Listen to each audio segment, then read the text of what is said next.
ಶಾಂತಿ TV YouTube channel subscribe ಮಾಡಿ, bell icon press ಮಾಡಿ.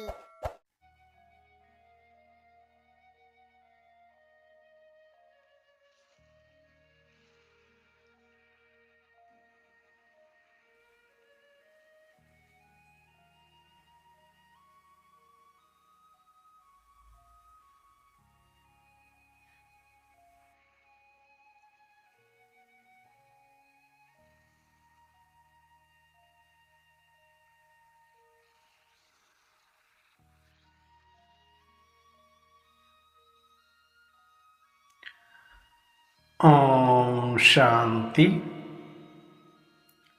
ನಾವೆಲ್ಲ ಆತ್ಮರು ಭ್ರೂ ಮಧ್ಯದಲ್ಲಿ ಸ್ಮೃತಿ ಸ್ವರೂಪರಾಗುತ್ತಾ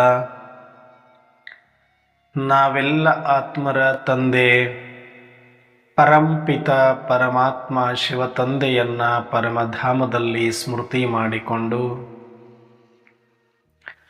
ಪ್ರಜಾಪಿತ ಬ್ರಹ್ಮ ತಂದೆ ಜಗದಂಬಾ ಸರಸ್ವತಿ ಮೊಮ್ಮ ತಾಯಿಯವರನ್ನ ಸೂಕ್ಷ್ಮವಾಗಿ ಸ್ಮರಿಸಿಕೊಂಡು ಯಜ್ಞದ ಎಲ್ಲ ಆದಿರತ್ನರನ್ನ, ನಿಮಿತ್ತ ಶಿಕ್ಷಕಿ ಅಕ್ಕಂದಿರನ್ನ, ಸಮಸ್ತ ಈಶ್ವರಿಯ ಪರಿವಾರವನ್ನ ಸೂಕ್ಷ್ಮವಾಗಿ ಸ್ಮರಿಸಿಕೊಂಡು ಪ್ರತಿದಿನದಂತೆ ಈ ದಿನವೂ ಸಹ ಈ ಒಂದು ಮುರಳಿ ಚಿಂತನೆಯಲ್ಲಿ ಭಾಗವಹಿಸಿ ಆಲಿಸುತ್ತಿರುವ ನನ್ನೆಲ್ಲ ಸಹೋದರ ಆತ್ಮರಿಗೆ ಆತ್ಮೀಯವಾದ ಸ್ವಾಗತ, ಸುಸ್ವಾಗತ. ಈ ದಿನ ಶಿವತಂದೆಯ ಮುರಳಿಯ ಜ್ಞಾನ ಮಹಾವಾಕ್ಯದಲ್ಲಿ ಅನೇಕ ವಿಚಾರಗಳನ್ನು ತಿಳಿಸಿದರೆ, ಪ್ರಶ್ನೋತ್ತರ ವರದಾನದ ಕುರಿತಾಗಿ ಸಂಕ್ಷಿಪ್ತವಾದ ಚಿಂತನೆಯನ್ನು ಮಾಡೋಣ. ಈ ದಿನ ಶಿವತಂದೆ ಪ್ರಶ್ನೋತ್ತರದಲ್ಲಿ ಹೇಳ್ತಾರೆ, ಮಕ್ಕಳೇ, ಈಗ ನೀವು ಯಾವ ಒಂದು ವಿದ್ಯೆಯನ್ನು ಕಲಿತಾ ಇದ್ದೀರಿ ಮತ್ತು ಜಗತ್ತಿಗೆ ಕಲಿಸ್ತಾ ಇದ್ದೀರಿ?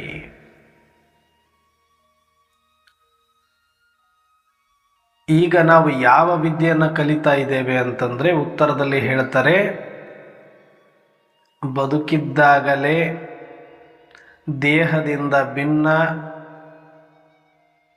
ಶವವನ್ನಾಗಿ ಮಾಡಿಕೊಳ್ಳುವ ವಿದ್ಯೆ, ಬದುಕಿದ್ದಂತೆಯೇ ಸಾಯುವ ವಿದ್ಯೆಯನ್ನು ಕಲಿತಾ ಇದ್ದೀರಿ. ಬದುಕಿದ್ದಾಗಲೇ ಶವದಂತೆ ಇರುವುದು, ಬದುಕಿದ್ದಾಗಲೇ ದೇಹದಿಂದ ಡಿಟ್ಯಾಚ್ ಆಗಿರೋದು, ಇದು ಜಗತ್ತಿನ ಸರ್ವಶ್ರೇಷ್ಠ ವಿದ್ಯೆಗಳಲ್ಲಿ ಇದು ಎಲ್ಲದಕ್ಕಿಂತ ಸರ್ವಶ್ರೇಷ್ಠಾತಿ ಶ್ರೇಷ್ಠ ವಿದ್ಯೆ, ಜೀವಂತ ಶವವಾಗುವ ವಿದ್ಯೆ. ಇದು ಸ್ವಲ್ಪ ಹೊಸಬರಿಗೆ, ಅಧ್ಯಾತ್ಮದಲ್ಲಿ ಈಗೀಗ ಬಂದಿರೋರಿಗೆ ಸ್ವಲ್ಪ ಮುಜುಗರ ಉಂಟು ಮಾಡಬಹುದು. ಆದರೆ ಯಾರು ಜ್ಞಾನದ ಆಳದಲ್ಲಿ ಮುಂದುವರಿತಾ ಬಂದಿದ್ದಾರೆಯೋ ಅವರಿಗೆ ಇದು ಬಹಳ ಆಹ್ಲಾದಕರ ಮತ್ತು ಖುಷಿಯನ್ನು ಕೊಡುವಂತಹ ವಿದ್ಯೆ, ವಿಚಾರವಾಗಿದೆ ಅಂತ ಗೊತ್ತಾಗತ್ತೆ. ಹಾಗಂದ್ರೆ ಏನು? ಬದುಕಿದ್ದಾಗಲೇ ಶವವಾಗುವಂಥದ್ದಂದ್ರೆ ಏನು? ಇನ್ನು ವರದಾನದಲ್ಲಿ ಹೇಳ್ತಾರೆ, ಅಶಾಂತಿಯ ಜಗತ್ತಿನ ವಾತಾವರಣ ಮತ್ತು ಎಲ್ಲ ಆತ್ಮರಿಗೂ ಕೂಡ ಶಾಂತಿಯ ಅವಶ್ಯಕತೆ ಇದೆ. ಹಾಗಾಗಿ ನೀವು ಶಾಂತಿಯಲ್ಲಿ ಇದ್ದು ಅಶಾಂತಿಯ ಎಲ್ಲ ಸಂಕಲ್ಪಗಳನ್ನು ಸಮಾಪ್ತಿಗೊಳಿಸಿ ಶಾಂತಿಯ ಕಿರಣಗಳನ್ನು ಹರಡಿಸಿ. ಈ ಎರಡಿದೆ. ಒಂದು, ನಾವು ಏನಾಗಬೇಕು ಮತ್ತು ಜಗತ್ತಿಗೆ ನಾವು ಏನು ಮಾಡಬೇಕು. ಇದು ಎರಡನ್ನೂ ಕೂಡ ಇವತ್ತು ಪ್ರಶ್ನೋತ್ತರ ಮತ್ತು ವರದಾನದಲ್ಲಿ ತಿಳಿಸಿದ್ದಾರೆ. ಮೊದಲನೇದಾಗಿ ನಾವು ಏನು ಆಗಬೇಕು? ಬದುಕಿದ್ದಾಗಲೇ ಜೀವಂತ ಶವವಾಗಿ ಅಥವಾ ಶರೀರದಿಂದ ಡಿಟ್ಯಾಚ್ ಅನುಭವ, ಅಶರೀರಿಯಾಗಿ ಅಂತ ಹೇಳಿದರೆ ಇದು ಒಂದು ವಿದ್ಯೆ. ಜಗತ್ತಿನಲ್ಲಿ ಬೇಕಾದಷ್ಟು ವಿದ್ಯೆಗಳಿದೆ, 64 ವಿದ್ಯೆಗಳಂತ ಹೇಳ್ತಾರೆ. ಇನ್ನು ಬೇಕಾದಷ್ಟು ವೆರೈಟಿ ವಿದ್ಯೆಗಳು. ಸಾಮಾಜಿಕವಾಗಿ, ಆರ್ಥಿಕ ವಿದ್ಯೆಗಳಂದ್ರೆ ವ್ಯಾವಹಾರಿಕ ವಿದ್ಯೆಗಳು, ಸಂಶೋಧನಾ ವೈಜ್ಞಾನಿಕ ವಿದ್ಯೆಗಳು, ಭೌತಿಕ ವಿದ್ಯೆಗಳು, ಮಾನಸಿಕ ವಿದ್ಯೆಗಳು, ಅನೇಕ ಥರದ ವಿದ್ಯೆಗಳು ಈ ಜಗತ್ತಿನಲ್ಲಿ ಇವೆ. ಅದಕ್ಕೆ ಬೇಕಾದಷ್ಟು ಯೂನಿವರ್ಸಿಟಿಗಳು ಕೂಡ ತೆರೆದುಕೊಂಡಿದೆ. ಒಂದೊಂದು ವಿದ್ಯೆಯನ್ನು ಕಲಿಸ್ಲಿಕ್ಕೆ ಡಾಕ್ಟರ್ಸ್ ಒಂದು ವಿದ್ಯೆ, ಇಂಜಿನಿಯರಿಂಗ್ ಒಂದು ವಿದ್ಯೆ, ಲಾಬ್ ಒಂದು ವಿದ್ಯೆ, ಒಂದೊಂದು ಭಾಗದಲ್ಲಿ ಪರಿಣಿತಿಯನ್ನು ಪಡಿಸೋದಕ್ಕೇ ಬೇಕಾದಷ್ಟು ಯೂನಿವರ್ಸಿಟಿಗಳಿದೆ. ಆದರೆ ಬದುಕಿದ್ದಾಗಲೇ ಜೀವಂತ ಶವವದಂತೆ ಅನುಭವ ಮಾಡೋದು, ಅಶರೀರ ಸ್ಥಿತಿ ಅಂದರೆ ಡಿಟ್ಯಾಚ್ ಸ್ಟೇಜ್.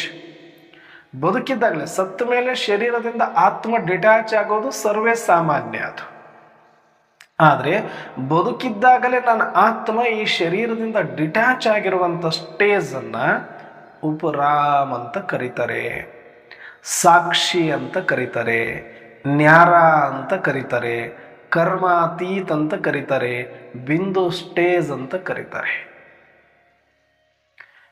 ಈ ಒಂದು ಸ್ಟೇಜನ್ನು ಮುಟ್ಲಿಕ್ಕೇನೆ ಅನೇಕ ಭಕ್ತಿ ಮಾರ್ಗಗಳಲ್ಲಿ ಧರ್ಮಾತ್ಮರಿಂದ ಹಿಡಿದು, ಮಹಾತ್ಮರಿಂದ ಹಿಡಿದು, ಸಂತರಿಂದ ಹಿಡಿದು, ಶರಣರಿಂದ ಹಿಡಿದು ಅನೇಕ ಪವಾಡ ಪುರುಷರು ಕೂಡ ಈ ಸಿದ್ಧಿಯನ್ನು ಪ್ರಾಪ್ತಿ ಮಾಡಿಕೊಳ್ಳುವುದಕ್ಕಾಗಿ. ಜಗತ್ತಿನಲ್ಲಿ ಅನೇಕ ರಿದ್ಧಿ ಸಿದ್ಧಿಗಳಿದೆ, ಸ್ಥೂಲವಾಗಿ ಸೂಕ್ಷ್ಮವಾಗಿ. ಆದರೆ ಇದು ಅವೆಲ್ಲದಕ್ಕಿಂತ ಅತಿ ಶ್ರೇಷ್ಠವಾಗಿರ್ತಕ್ಕಂಥ, ಉತ್ಕೃಷ್ಟವಾಗಿರ್ತಕ್ಕಂಥ, ಸ್ವಯಂ ಪರಮಾತ್ಮನ ಸಮಾನ ಆಗಿರ್ತಕ್ಕಂಥ ಸ್ಥಿತಿ ಯಾವುದಾದ್ರೂ ಇದ್ದರೆ ಅದು ಅಶರೀರಿ ಸ್ಥಿತಿ, ಡಿಟ್ಯಾಚ್ ಸ್ಥಿತಿ, ಬಿಂದು ರೂಪ ಸ್ಥಿತಿ, ಕರ್ಮಾತೀತ ಸ್ಥಿತಿ, ಉಪರಾಮ ಸ್ಥಿತಿ. ಇದನ್ನು ಪಡೆದ ಮೇಲೆ ಇನ್ನು ಯಾವುದನ್ನು ಪಡೆಯುವ ಅವಶ್ಯಕತೆ ಇಲ್ಲ. ಇದನ್ನು ಪಡೆದ ಮೇಲೆ ಇನ್ನು ಯಾವತ್ತೂ ಭಯ ಪಡುವ ಅವಶ್ಯಕತೆ ಇಲ್ಲ. ಈ ಸ್ಥಿತಿ ಬಂದ ಮೇಲೆ ಎಲ್ಲವೂ ಬಂದಂತೆ ಸಂಪ್ರಾಪ್ತಿ, ಸಂತೃಪ್ತಿ ಹೊಂದಲಿಕ್ಕೆ ಸಾಧ್ಯ ಆಗುತ್ತೆ. ಎಲ್ಲ ಸಾಧಕರ, ಎಲ್ಲ ಸಿದ್ಧಿ ಪುರುಷರ, ಎಲ್ಲ ಪುರುಷಾರ್ಥಿಗಳ ಏಕೈಕ ಗುರಿ ಈ ಸ್ಟೇಜನ್ನು ತಲುಪೋದು. ಇದನ್ನೇ ಅವರು ಭಕ್ತಿ ಮಾರ್ಗದಲ್ಲಿ ಮುಕ್ತಿ ಸ್ಥಿತಿ, ಮುಕ್ತ ಸ್ಥಿತಿ, ಮುಕ್ತ ಅಂದ್ರೇನು ಬಿಡುಗಡೆ, ಡಿಟ್ಯಾಚ್, ಬಂಧನದಿಂದ ಬಿಡುಗಡೆ, ಶರೀರದ ಅಭಿಮಾನದಿಂದ ಬಿಡುಗಡೆ, ಮುಕ್ತ ಅಂತ ಕರೆದರು. ಆದರೆ ಸ್ವಯಂ ಪರಮಾತ್ಮ ಹೇಳುತ್ತಾರೆ, ಮುಕ್ತ ಸ್ಥಿತಿ ಅನ್ನೋದು ಅದು ಶರೀರ ಬಿಟ್ಟ ಮೇಲೆ ಪ್ರಾಪ್ತಿಯಾಗುವಂಥದ್ದಲ್ಲ.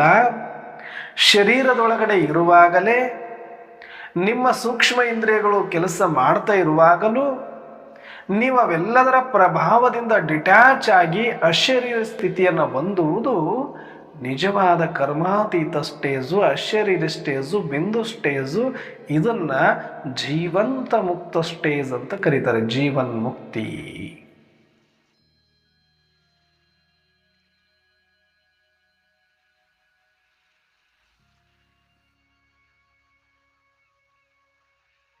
ಜೀವಂತ ಮುಕ್ತವಾಗಿರುವಂಥ ಸ್ಥಿತಿ.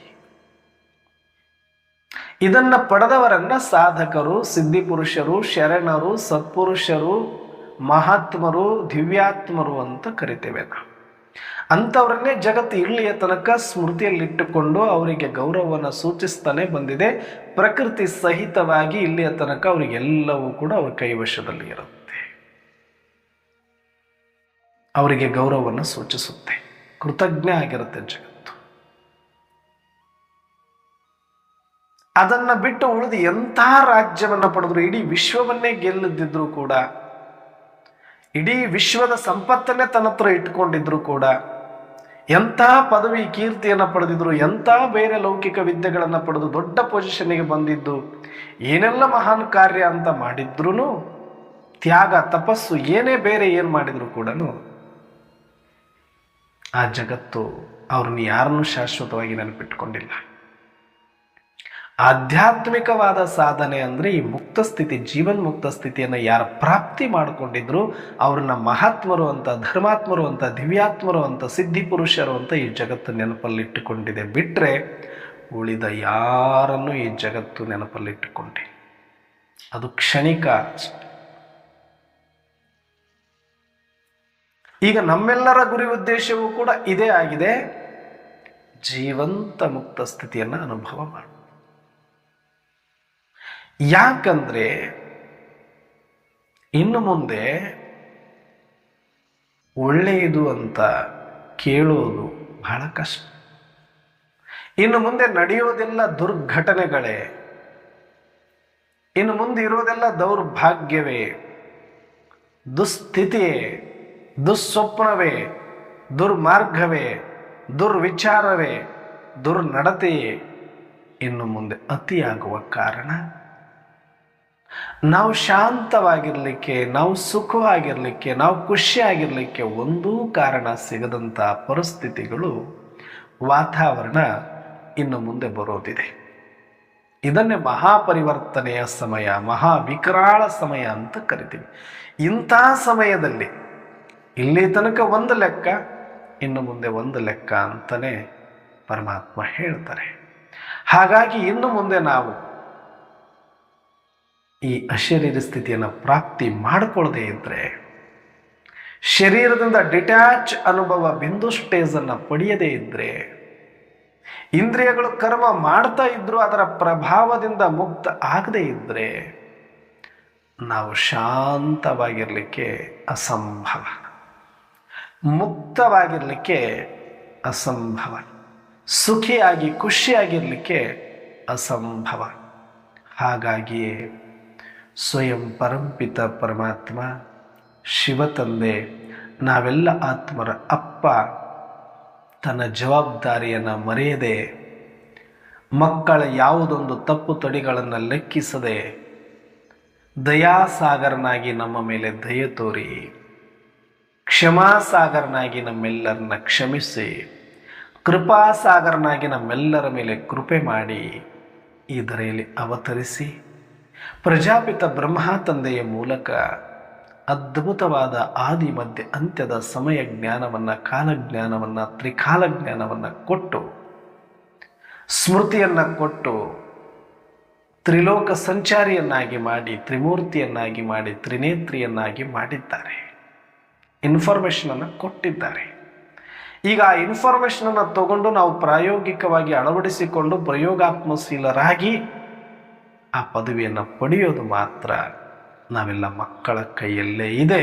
ಅದು ಬ್ರಹ್ಮನಿಂದ ಮಮ್ಮನಿಂದ ಹಿಡಿದು ಅಂತ್ಯದ ಆತ್ಮದ ಕರ್ತವ್ಯ ಎಲ್ಲರಿಗೂ ಒಂದೇ.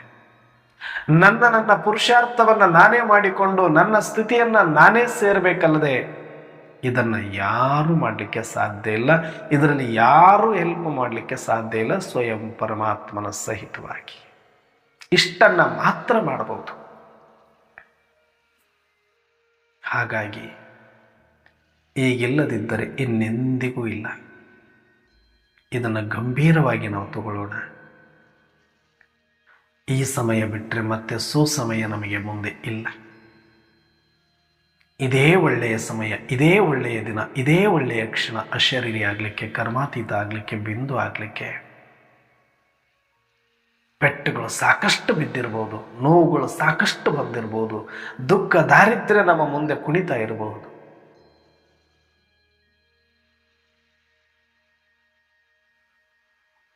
ಸತ್ತವನಿಗೆ ಯಾವ ದುಃಖ ದಾರಿದ್ರ್ಯವೂ ಇಲ್ಲ, ಯಾವ ಚಿಂತೆಯೂ ಇಲ್ಲ, ಯಾವ ನೋವು ಇಲ್ಲ.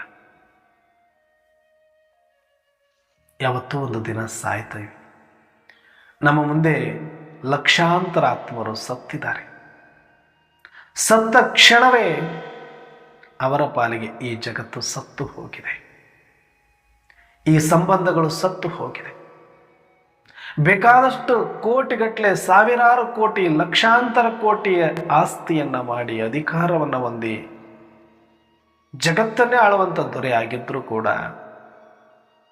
ಒಂದು ಕ್ಷಣ ಶರೀರ ಬಿಟ್ಟು ಆತ್ಮ ಅಂದರೆ, ಸತ್ತ ಅಂದರೆ ಇಡೀ ಜಗತ್ತು ಅವನ ಪಾಲಿಗೆ ಸತ್ತಿದ್ದು ನೋಡಿದ್ದೇವೆ. ಎಲ್ಲ ಸಂಬಂಧಗಳು ಅವನ ಪಾಲಿಗೆ ಸತ್ತಿದ್ದು ನೋಡಿದ್ದೇವೆ. ಎಲ್ಲ ಬಿರುದು ಅಭಿಮಾನಗಳು ಸತ್ತಿದ್ದು ನೋಡಿದ್ದೇವೆ. ಹೆಸರು, ಕೀರ್ತಿ, ಸಂಪತ್ತು ಆತನ ಪಾಲಿಗೆ ಇಲ್ಲದ್ದನ್ನು ನೋಡಿದ್ದೇವೆ. ಜಗತ್ತು ಬದುಕಿದೆ, ಸಂಬಂಧಗಳು ಬದುಕಿವೆ, ಸಂಪತ್ತು ನಗುತ್ತಿದೆ, ಆಸ್ತಿ ಕುಣಿತಾ ಇದೆ. ಆದರೆ ಆತ ಸತ್ತ, ಅವೆಲ್ಲವೂ ಆತನ ಪಾಲಿಗೆ ಸತ್ತು. ಆಸ್ತಿ ಬೇರೆಯವರ ಹೆಸರಿಗೆ, ಸಂಬಂಧಗಳು ಬೇರೆಯವರ ಜೊತೆ, ಸಂಪತ್ತು ಬೇರೆಯವರ ಪಾಲು, ಅವೆಲ್ಲವೂ ಉಳಿದಿದೆ, ಆತ ಉಳಿದಿಲ್ಲ. ಅಷ್ಟೇ ಸಾಯಲಿಲ್ಲ, ಆತನ ಹೆಸರು ಕೀರ್ತಿ ಸಂಪತ್ತು ಅಷ್ಟೇ ಸಾಯಲಿಲ್ಲ, ಆತನಿಗಿದ್ದ ಸಮಸ್ಯೆಗಳು ಸತ್ತಿತು, ಆತನಲ್ಲಿರುವ ನೋವು ಸತ್ತಿತ್ತು, ಆತನಲ್ಲಿರುವ ದಾರಿದ್ರ್ಯ ಸತ್ತಿತ್ತು, ಆತನಲ್ಲಿರುವ ಭಯವೂ ಸತ್ತಿತ್ತು. ಸತ್ತವನಿಗೆ ಪ್ರಪಂಚವೇ ಸತ್ತು ಹೋಗಿರುತ್ತೆ.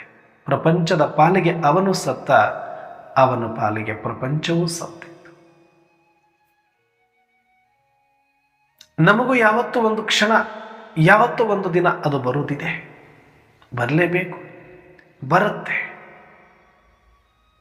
ಅದು ಬಂದಾಗ ಆದರೆ ಅದು ಸಹಜ ಸಾವು.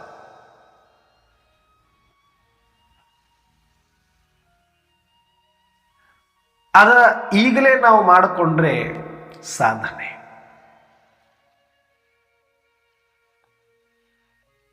ಜಗತ್ತಿನ ಪಾಲಿಗೆ ನಾನು ಬದುಕಿರಬೇಕು, ನನ್ನ ಪಾಲಿಗೆ ಜಗತ್ತು ಸತ್ತಿರಬೇಕು. ಅವತ್ತು ಜಗತ್ತು ಬದುಕಿರುತ್ತೆ, ಆದರೆ ಜಗತ್ತಿನ ಪಾಲಿಗೆ ನಾನು ಸಾಯ್ತೇನೆ ಅವತ್ತಾದ್ರೆ. ಆದರೆ ಇವತ್ತೇ ನಾನು ಸತ್ತರೆ ಜಗತ್ತಿನ ಕಣ್ಣಿಗೆ ನಾನು ಬದುಕಿರುತ್ತೇನೆ, ಆದರೆ ನನ್ನ ಪಾಲಿಗೆ ಜಗತ್ತು ಸತ್ತಾಗಿರುತ್ತೆ. ಈ ಮಜಾ ಇದೆಯಲ್ಲ, ಇದೇ ಜೀವನ. ಬ್ಯೂಟಿಫುಲ್ ಎಕ್ಸ್ಪೀರಿಯನ್ಸ್ ಇದು. ಇದೇ ಸೋಲ್ ಕಾನ್ಸಿಯಸ್, ಇದೇ ಪೀಸ್ಫುಲ್ ಲೈಫ್, ಇದೇ ನಿಶ್ಚಿಂತ ನಿರ್ಭಯ ನಿಜಾನಂದ ಸ್ಥಿತಿಯನ್ನು ಅನುಭವ ಮಾಡಲಿಕ್ಕೆ ಇರುವಂಥ ಏಕೈಕ ಮಾರ್ಗ. ಹಾಗಂದ್ರೆ ಏನಣ್ಣವ್ರೆ ಜೀವಂತ ಶವವಾಗೋದು, ಬದುಕಿದ್ದಾಗಲೇ ಸಾಯೋದು, ಅಶರೀರಿ ಅಂದ್ರೆ ಏನಣ್ಣವ್ರೆ ಇದು ನಮ್ಗೆ ಅರ್ಥ ಆಗ್ತಿಲ್ಲ. ಬಹಳಷ್ಟು ಪಾಪ ಹೊಸ ಆತ್ಮರಿಗೆ ಗೊತ್ತಾಗೋದಿಲ್ಲ, ಕನ್ಫ್ಯೂಸ್, ಭಯದಲ್ಲಿ ಬರ್ಬೋದು. ಹೇಳ್ತೀನಿ, ಏನಿಲ್ಲ, ಬಹಳ ತಲೆ ಕೆಡಿಸ್ಕೊಳ್ಳುವಂಥದ್ದೇನಿಲ್ಲ. ಸಾಯ್ಬೇಕಾಗಿಲ್ಲ, ಎಲ್ಲವನ್ನ ಬಿಡಬೇಕಾಗಿಲ್ಲ, ಎಲ್ಲವನ್ನ ಎಲ್ಲೋ ದೂರ ಹೋಗಿ ಕೂತ್ಕೋಬೇಕಾಗಿಲ್ಲ, ಯಾವುದಕ್ಕೂ ಎದುರುಕೊಂಡು ಭಯಪಡುವ ಅವಶ್ಯಕತೆ. ಇಷ್ಟೇ ಜೀವಂತ ಶವವಾಗೋದು ಅಂದರೆ, ಅಶರೀರಿ ಆಗೋದು ಅಂದರೆ, ಶವ ಆಗೋದು ಅಂದರೆ ಬೇರೆ ಏನೂ ಅಲ್ಲ. ಶವ ಅಂದರೆ ಅಲ್ಲಿ ಸುತ್ತಮುತ್ತ ಏನು ನಡೀತಾ ಇದ್ರೂ ಕೂಡ ಅದು ಯಾವುದು ಆತನಿಗೆ ನೋವು ಕೊಡುವುದಿಲ್ಲ. ಅಲ್ಲಿ ಎಲ್ಲರೂ ನೋವು ತಿಂತಾ ಇರ್ಬೋದು, ಅಳ್ತಾ ಇರ್ಬೋದು, ಕರಿತಾ ಇರ್ಬೋದು, ನೋವು ಪಡ್ತಾ ಇರ್ಬೋದು, ಸಮಸ್ಯೆಗಳಿರ್ಬೋದು, ಮತ್ತೊಂದು ಆಹ್ಲಾದಕರ ಆಹಾಕಾರ ಏನೇ ಇದ್ರೂ ಕೂಡ ಅದು ಯಾವುದು ಆತನಿಗೆ ನೋವನ್ನು ಕೊಡದೇ ಇರುವ ಸ್ಥಿತಿಯೇ ಶವ. ಶವಕ್ಕೆ ಯಾವುದು ಕೂಡ ನೋವು ಕೊಡಲಿಕ್ಕೆ ಸಾಧ್ಯ ಇಲ್ಲ. ಸತ್ತ ಮೇಲೆ ಹೇಗೆ ಶವಕ್ಕೆ ಯಾವುದೂ ಕೂಡ ನೋವು ಕೊಡಲಿಕ್ಕೆ ಸಾಧ್ಯ ಇಲ್ಲವೋ, ಹಾಗೆ ನಾವು ಬದುಕಿದ್ದಾಗಲೇ ಯಾವುದೊಂದರಿಂದಲೂ ಕೂಡ ನೋವು ಪಡೆದಂತ ಇರುವ ಸ್ಥಿತಿಯೇ ಶವ ಆಗೋದು, ಅಶರೀರಿ ಆಗೋದು, ನ್ಯಾರ ಆಗೋದು. ಇಷ್ಟೆ. ಯಾವುದು ನನಗೆ ನೋವು ಕೊಡ್ತಾ ಇಲ್ಲ. ನನ್ನ ಶರೀರ ಬಲೆ ರೋಗ ಇರ್ಬೋದು, ತೊಂದರೆ ಇರ್ಬೋದು, ಇನ್ನೊಂದಿರ್ಬೋದು, ಮತ್ತೊಂದಿರ್ಬೋದು, ಅದರಿಂದ ನನಗೆ ನೋವಾಗ್ತಾ ಇಲ್ವಾ? ನಾನು ಶವ ಸ್ಟೇಜನ್ನು ಮುಟ್ಟಿದ್ದೇನೆ, ಅಶರೀರ ಸ್ಥಿತಿಯನ್ನು ಮುಟ್ಟಿದೆ. ಸಂಬಂಧಗಳು ಅನೇಕ ಇದೆ. ಹೊಗಳಿದ್ರು, ತೆಗಳಿದ್ರು, ಖುಷಿನೂ ಇಲ್ಲ, ನೋವು ಇಲ್ಲ. ಖುಷಿ ಪಟ್ಟೆ, ನೋವು ಪಡಬೇಕಾಗುತ್ತೆ. ಏಕರಸ್, ಸಾಕ್ಷಿ ಸ್ಥಿತಿ. ಖುಷಿನೂ ಬೇಡ, ನೋವು ಬೇಡ. ಆ ಸ್ಟೇಜನ್ನೇ ಜೀವನ್ಮುಕ್ತ. ಸಂಪತ್ತಿದೆ, ನಷ್ಟ ಆಯಿತು, ನೋವಾಗ್ತಾ ಇಲ್ಲ. ಸಂಬಂಧಗಳಿತ್ತು, ಬಿಟ್ಟೋಗ್ತಾ ಇದೆ, ನೋವಾಗ್ತಾ ಇಲ್ಲ. ಹೆಸರಿತ್ತು, ಕಳ್ಕೊಳ್ತಾ ಇದೆ, ನೋವಾಗ್ತಾ ಇಲ್ಲ. ಅವಮಾನ ಮಾಡ್ತಿದ್ದಾರೆ, ನೋವಾಗ್ತಾ ಇಲ್ಲ. ಪರಿಸ್ಥಿತಿಗಳು ಬಂದಿದೆ, ನೋವಿಲ್ಲ. ಸಾವು ಬರ್ತಾ ಇದೆ, ನೋವಿಲ್ಲ. ಯಾವುದೊಂದು ಹೆಸರು, ಕೀರ್ತಿ, ಸಂಪತ್ತು, ಸಂಬಂಧ, ಶರೀರ, ಸಾವು ಯಾವೂ ಕೂಡ ನೋವು ಕೊಡದ ಇರುವಂಥ ಸ್ಥಿತಿಯೇ ಶವ ಆಗುವುದು. ಅಶರೀರಿ ಡಿಟ್ಯಾಚ್ ಆಗುವುದು ಇದು ಅಸಂಭವ ಅಂತೀರೇನು? ಖಂಡಿತ ಇಲ್ಲ. ಇದನ್ನು ಸಂಭವ ಮಾಡಿ ಪ್ರಾಕ್ಟಿಕಲ್ ಆಗಿ ತೋರಿಸಿದರು ಪ್ರಜಾಪಿತ ಬ್ರಹ್ಮ ತಂದೆ, ಜಗದಂಬಾ ಸರಸ್ವತಿ ಮಮ್ಮ ತಾಯಿ, ಆದಿರತ್ನರೆಲ್ಲರೂ, ಆ ಮಹಾನ್ ಭಾಗೀರಥರೆಲ್ಲರೂ ಮಾಡಿ ತೋರಿಸಿದರು ಪ್ರಾಕ್ಟಿಕಲ್ ಆಗಿ. ಪ್ರಜಾಪಿತ ಬ್ರಹ್ಮ ಅಗರ್ಭ ಶ್ರೀಮಂತನಾಗಿ ತನ್ನ ಸ್ವಪರಿಶ್ರಮದಿಂದಲೇ ಮೇಲೆ ಬಂದು ಪ್ರಾಮಾಣಿಕತೆಯಿಂದಲೇ ಉದ್ಯೋಗದಲ್ಲಿ ಮುಂಚೂಣಿಯನ್ನು ಸಾಧಿಸಿ ಒಳ್ಳೆ ಹೆಸರನ್ನ ಮಾಡಿ ಸಂಪ್ರದಾಯಸ್ಥನಾಗಿ ವಯೋವೃದ್ಧನಾಗಿ ಅನುಭವಿಯಾಗಿ ಸಮಾಜದಲ್ಲಿ ಒಂದು ಸ್ಥಾನಮಾನವನ್ನು ಇಟ್ಟುಕೊಂಡು ಅಷ್ಟೂ ದಿನ ಗಳಿಸಿಕೊಂಡ ಬಂದ ಮರ್ಯಾದೆ ಭಯ. ಜಗತ್ತಿನಲ್ಲಿ ಬಹಳ ಜನಕ್ಕೆ ಊಟದ ಭಯ ಇರುತ್ತೆ, ಬಟ್ಟೆ ಭಯ ಇರುತ್ತೆ, ಅದು ಯಾವುದು ದೊಡ್ಡ ಭಯ ಅಲ್ಲ. ಮರ್ಯಾದೆ ಭಯದ ಮುಂದೆ ಇಲ್ಲಿ ಯಾವ ಭಯ ಇಲ್ಲ. ಸಾವನ್ನ ಬೇಕಾದ್ರೆ ಗೆದ್ದು ಬಿಡ್ತಾರೋ, ಸಾವಿಗೆ ಹೆದರೋದಿಲ್ಲ, ಮರ್ಯಾದೆಗೆ ಹೆದರ್ತಾರೆ. ಈಗ ಬಹಳ ಜನ ಸೂಸೈಡ್. ಇವತ್ತು ಆಗುವಂತ 90% ಸೂಸೈಡ್ಗಳು ಮರ್ಯಾದೆ ಭಯದಿಂದ ಆಗ್ತಾ ಇದೆ. 90%. ಬಡವನಿಗೆ ಊಟದ ಭಯ ಇದೆ, ನಾಳೆ ಏನು ಮಾಡಬೇಕು ಅಂತ ಯೋಚನೆ ಇದೆ, ಅವನಿಗೂ ಭಯ ಇದೆ, ಅದೇನು ದೊಡ್ಡ ಸಮಸ್ಯೆ ಆಗೋದಿಲ್ಲ. ರೋಗಿಗೆ ಭಯ ಇದೆ, ಅಯ್ಯೋ ನಾನು ದುಡಿಯಕ್ಕಾಗಿಲ್ಲ, ಒಂದೊತ್ತು ಊಟ ಸಿಕ್ಕಿಲ್ಲ ಅಂದ್ರೆ ಹೆಂಗಪ್ಪ, ನನಗೆ ಯಾರು ದುಡ್ದಾಕ್ತಾರೆ ಅಂತ ಭಯ ಬರುತ್ತೆ, ಅದೇನು ದೊಡ್ಡದಲ್ಲ. ಅದಕ್ಕೊಂದು ಏನಾದ್ರೂ ವ್ಯವಸ್ಥೆ ಆಗುತ್ತೆ. ಬಟ್ಟೆ ಇಲ್ಲಪ್ಪ, ನಾಳೆ ಹೆಂಗ ಬಟ್ಟೆ ಉಟ್ಕೊಳ್ಳೋದು, ಅದೇನು ದೊಡ್ಡ ಸಮಸ್ಯೆ ಅಲ್ಲ, ಅದೇನು ದೊಡ್ಡ ಭಯ ಅಲ್ಲ, ಅದಕ್ಕೂ ಒಂದೇನೋ ವ್ಯವಸ್ಥೆ ಆಗುತ್ತೆ ಪ್ರಕೃತಿಯಲ್ಲಿ.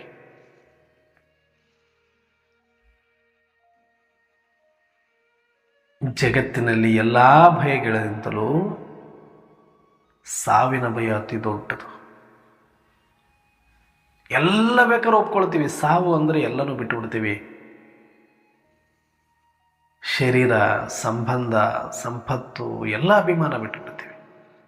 ಗನ್ ಇಟ್ಟುಬಿಟ್ಟು ನೀನು ಬಟ್ಟೆ ಬಿಚ್ಚಿಬಿಟ್ಟು ಬೆತ್ತಲೆ ಓಡು ಅಂದ್ರೆ ಓಡ್ತೀವಿ. ಯಾಕೆ? ಸಾವಿನ ಭಯ.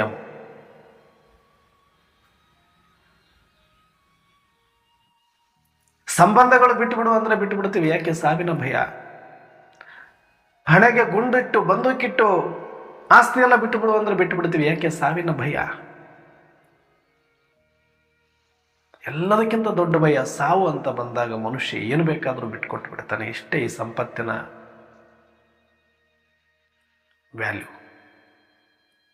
ಆದರೆ ಯಾರು ಸೂಕ್ಷ್ಮ ಮತಿಗಳಿದ್ದಾರೆ, ಯಾರು ಒಂದಷ್ಟು ಸಾತ್ವಿಕರಿದ್ದಾರೆ, ಅವರಿಗೆ ಸಾವಿಗಂಜೋದಿಲ್ಲ. ಅವರು ಪ್ರಾಮಾಣಿಕವಾಗಿರ್ತಾರೆ, ಸತ್ಯವಾಗಿರ್ತಾರೆ, ಸಾವಿಗೂ ಹೆದರೋದಿಲ್ಲ ಅವರು. ಆದರೆ ಮರ್ಯಾದೆಗೆ ಹೆದರ್ತಾರೆ. ಮರ್ಯಾದಾ ಭಯ, ಲೋಕ್ ಲಾಸ್ ಅಂತ ಕರೀತಾರೆ ಬಾಬಾ. ಇದು ಈ ಲೋಕ್ ಲಾಸ್ ಅನ್ನ ಬಿಡಿ ಅಂತಾನು ಹೇಳ್ತಾರೆ. ಈ ಮಿಡ್ಲ್ ಕ್ಲಾಸ್ ಪೀಪಲ್ ಅಂತ ಇರ್ತಾರೆ, ಪೂರ್ತಿ ದೊಡ್ಡವರು, ಮೂರು ಬಿಟ್ಟವರು, ಅವ್ರಿಗೆ ಮರ್ಯಾದೆ ಭಯ ಇರಲ್ಲ, ಅವರೆಲ್ಲ ಬಿಟ್ಟು ಬಿಡ್ತಾರೆ, ದುಡ್ಡಿದ್ರೆ ಸಾಕು ಅಂತಾರೆ. ಅದಕ್ಕೆ ಅವ್ರು ದುಡ್ಡು ಮಾಡೋಕ್ಕಾಗಿರುತ್ತೆ. ಹಾಗಂತ ಎಲ್ಲ ಶ್ರೀಮಂತರು ಹಂಗೆ ಮಾಡಿದಾರಂತ ನಾನು ಹೇಳಿದ್ರು, ಬಟ್ ಆಲ್ಮೋಸ್ಟ್ ಹಂಗೆ ಇರುತ್ತೆ ಅದು. ಇನ್ನು ಪೂರಾ ಕೆಳಗಿರೋರು ಅವ್ರಿಗೂ ನಡೆಯುತ್ತೆ. ಅವ್ರು ತಲೆ ಕೆಡಿಸ್ಕೊಳ್ಳೋದ, ಏನು ಸಿಕ್ಕದು ಊಟ ಮಾಡೋಣ, ಎಲ್ಲಿ ಸಿಕ್ಕಲ್ಲಿ ಮಲ್ಕೊಳ್ಳೋಣ, ಸಿಕ್ಕದ್ದು ಹಾಕ್ಕೊಳ್ಳೋಣ ಅಂತ ಅವರು ಅಷ್ಟೇನು ಮರ್ಯಾದೆ ಬಗ್ಗೆ ತಲೆ ಕೆಡಿಸ್ಕೊಳ್ಳೋದು, ಅವರು ಆರಾಮಾಗಿ ಬದುಕ್ತಾರೆ. ಬಟ್ ಈ ಮಿಡ್ಲ್ ಕ್ಲಾಸ್ ಅಂತ ಐತೆ ನೋಡಿ, ಈ ಕಡೆ ಲೋ ಅಲ್ಲ, ಈ ಕಡೆ ಹೈ ಅಲ್ಲ, ಈ ಕಡೆ ಬದುಕೋಕ್ಕೂ ಇಲ್ಲ, ಈ ಕಡೆ ಸಾಯೋಕ್ಕೂ ಇಲ್ಲ. ಇವರಿಗೆ ಸಾವು ಬಹಳ ಸುಲಭ ಅನಿಸುತ್ತೆ. ಆದರೆ ಮರ್ಯಾದೆಗಾಗಿನೇ ಇವರು ಬದುಕಿಬಿಟ್ಟಿದ್ದಾರೆ, ಮರ್ಯಾದೆಗಾಗಿನೇ ಜೀವನ ಕಳೆದು ಬಿಟ್ಟಿದ್ದಾರೆ, ಮರ್ಯಾದೆಗಾಗಿನೇ ಆಸ್ತಿ ಕಳ್ಕೊಂಡಿದ್ದಾರೆ, ಮರ್ಯಾದೆಗಾಗಿನೇ ಸಂಬಂಧ ಕಳ್ಕೊಂಡಿದ್ದಾರೆ, ಮರ್ಯಾದೆಗಾಗಿ ಏನು ಬೇಕಾದ್ರೆ ಕಳ್ಕೊಂಡಿದ್ದಾರೆ. ಹಾಗಾಗಿ ಇವರು ಇನ್ನೂ ಮಿಡ್ಲ್ ಕ್ಲಾಸಲ್ಲೇ ಇದ್ದಾರೆ. ಮರ್ಯಾದೆ ಬಿಟ್ಟು ಸಂಪಾದನೆ ಮಾಡೋಕೆ ಹೋಗಿಲ್ಲ, ಅದಕ್ಕೆ ದೊಡ್ಡವರಾಗಿಲ್ಲ. ಮರ್ಯಾದೆ ಬಿಟ್ಟು ಹೆಂಗೆ ಬೇಕಂಗೆ ಬದುಕೋಕ್ಕಾಗಿಲ್ಲ, ಅದಕ್ಕೆ ಇನ್ನೂ ಸಾಲದಿಂದ ಮುಕ್ತಿನೂ ಆಗಿಲ್ಲ. ಇವರು ಮಿಡ್ಲ್ ಕ್ಲಾಸ್ ಪೀಪಲಲ್ಲಿ ಮರ್ಯಾದೆಗೋಸ್ಕರನೇ ಸಾಲ, ಮರ್ಯಾದೆಗೋಸ್ಕರನೇ ಬಡತನ. ಆದರೆ ಅಷ್ಟೆಲ್ಲ ಮಾಡ್ಕೊಂಡು ಬಂದು ಒಂದು ಸಲ ಏನಾದರೂ ಮರ್ಯಾದೆ ಹೋಗುತ್ತೆ ಅಂತ ಗೊತ್ತಾದ್ರೆ ಹೋದ್ರೆ ಮಾತ್ರ ಇವ್ರು ಬದುಕಲ್ಲ. ಈ ಮರ್ಯಾದಾ ಭಯ, ಎಲ್ಲದಕ್ಕಿಂತ ದೊಡ್ಡ ನೋವು ಕೊಡೋದು ಈ ಮರ್ಯಾದ. ಇದು ಬಿಡಲೇಬೇಕು ನಾವು. ತುಂಬ ನನಗೂ ಕೂಡ ಇತ್ತು ಮುಂಚೆ.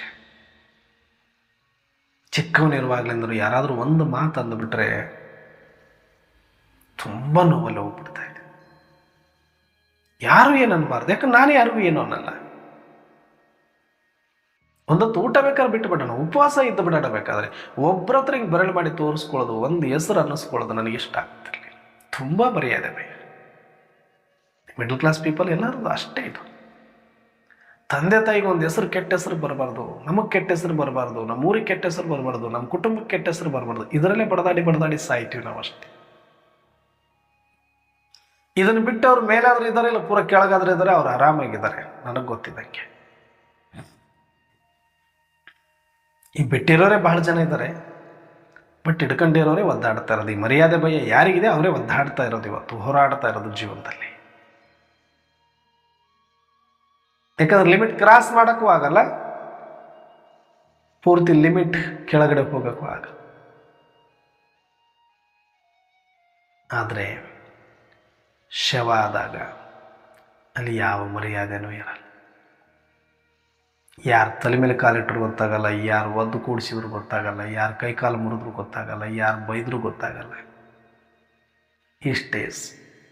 ನಾವು ಸೂಕ್ಷ್ಮ ಮತಿಗಳಿಗೆ, ಮಿಡ್ಲ್ ಕ್ಲಾಸ್ ಪೀಪಲ್ಗೆ ಅಥವಾ ಈ ಮರ್ಯಾದಾ ಭಯ ಇರೋರು, ನಮಗೆ ಪುರುಷಾರ್ಥದಲ್ಲಿ ದೊಡ್ಡ ವಿಘ್ನ ಆಗೋದೇ ಈ ಮರ್ಯಾದಾ ಭಯ. ಬಿಟ್ಟುಬಿಡಿ ಸಾಕು. ಇಷ್ಟು ವರ್ಷ ನಾವು ಮರ್ಯಾದೆ ಮರ್ಯಾದೆ ಮರ್ಯಾದೆ ಮರ್ಯಾದೆ ಅಂತ ಬದುಕಿದ್ದಕ್ಕೆ, ಈ ಸಮಾಜದಲ್ಲಿ ಬಾಳಿದ್ದಕ್ಕೆ, ಇವತ್ತು ಅವರಿಗಿಂತ ನಾವೇನು ಚೆನ್ನಾಗಿಲ್ಲ, ಮೂರು ಬಿಟ್ಟವರಿಗಿಂತ ಕೆಳಗಡೆ ಆರಾಮಾಗಿ ಮಸ್ತಾಗಿದ್ದಾರೆ. ಕೆಳಗಡೆ ಇರೋರು, ಮೇಲೆ ಇರೋರು ಮಸ್ತಾಗಿದ್ದಾರೆ.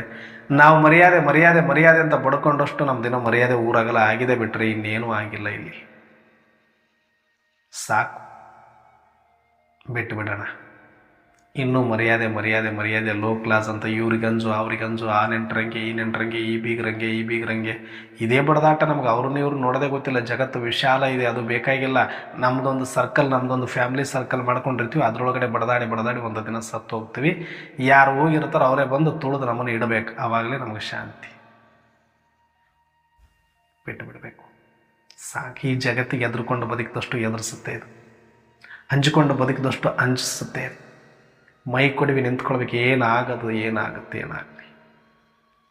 ಏನಾಗಬಹುದು ಸಾವಿಗಿಂತದಕ್ಕಿನ್ನೇನಾಗಬಹುದು. ಮರ್ಯಾದೆನೇ ಹೋಗ್ಲಿ ಬಿಡಿ. ಯಾರೇನು ಗಳಿಸ್ತಾ ಇರೋದ ಮರ್ಯಾದೆ, ಗಳಿಸಿರೋರೆಲ್ಲ ಏನು ಉಳ್ಕೊಂಡಿದ್ದಾರೆ, ನಾವೇನು ಉಳಿತೀವ? ಬಿಟ್ಟು ಬಿಡಿ.